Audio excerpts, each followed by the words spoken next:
Pemirsa, pemerintah akan meningkatkan ketersediaan solar bersubsidi untuk nelayan yang kebutuhannya mencapai 3,4 juta kiloliter. Alokasi solar bersubsidi ini diberikan bagi nelayan kecil dengan bobot kapal maksimal 30 gross ton. Yang selalu dikatakan Indonesia adalah pemerintah akan menambah akses dan ketersediaan solar bersubsidi untuk nelayan.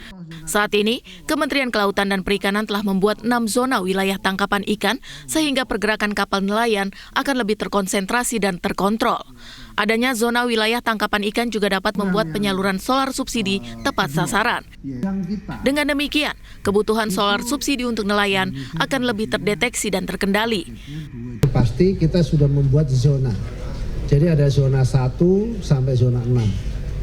Sekarang kita klaster dengan zona itu, jadi kita klaster. Dengan di klaster, lalu kemudian pelabuhannya juga sudah kita tentukan. Di setiap zona itu ada 5, maksimal ada 5 pelabuhan. Jadi kapal tidak boleh, kapal penangkap ikan yang sifatnya perusahaan, tidak boleh dia mendaratkan ikannya di luar zona yang sudah diizinkan. Nah, ini lebih mudah bagi Pak Menteri BUMN dan Ibu Nika atau Pertamina untuk juga kemudian bisa konsentrasi di spot-spot itu tadi. Kalau sekarang yang terjadi itu lintas, jadi dari sini nangkep di Aceh, dari Jakarta nangkep di Arafura. Ini yang akhirnya kemudian pemborosan yang luar biasa. Tapi dengan klaster tadi kita akan bisa kontrol bahwa di lokasi itu di 5 pendaratan itu ada bahan bakar atau tidak. Nah, itu bisa dimonitor. Begitu. Menteri BUMN Erick Thohir mengatakan ketersediaan solar subsidi untuk nelayan sangat diperlukan. Penandatanganan kerjasama antara Kementerian Kelautan dan Perikanan dengan Kementerian BUMN dan Pertamina diharapkan dapat mendorong produktivitas nelayan sekaligus meningkatkan kesejahteraan nelayan.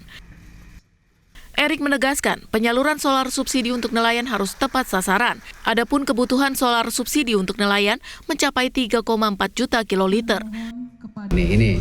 Nah, ini yang kita mau dorong, persamaan hal-hal yang bisa dilakukan kepada titik-titik yang tepat sasaran. Yang pasti, pemerintah pasti menjaga dan memaksimalkan kuota yang sudah diberikan pemerintah. Karena tidak mungkin pemerintah tidak memberikan bantuan subsidi kepada masyarakat yang membutuhkan, tapi mesti tepat sasaran. Sementara itu, Pertamina akan menerapkan digitalisasi untuk memastikan solar subsidi untuk nelayan tepat sasaran. Data nelayan yang diperoleh dari koperasi nelayan akan dijadikan patokan untuk penyaluran solar subsidi.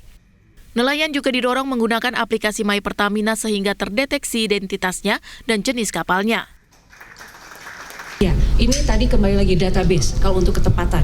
Ya, kami sudah melakukan pilot project yang disampaikan oleh Pak Menteri 7 lokasi dengan menggunakan data-data nelayan yang dari koperasi, Jadi hanya yang memiliki QR code-nya sama seperti orang membeli Pertalite dan solar ya menggunakan QR code. Sistemnya sama. Kita menggunakan platform My Pertamina dengan QR code digitalisasi dan ini yang akan memastikan bahwa lebih tepat sasaran. Jadi kita akan jalankan juga di nantinya di seluruh SPBUN di seluruh Indonesia. Bisa ya Bu nelayan QR code itu? Terbukti. Nanti kita ajak ya kapan-kapan dengan Pak Menteri ini untuk lihat. Semua punya handphone kan, tinggal QR code gitu aja.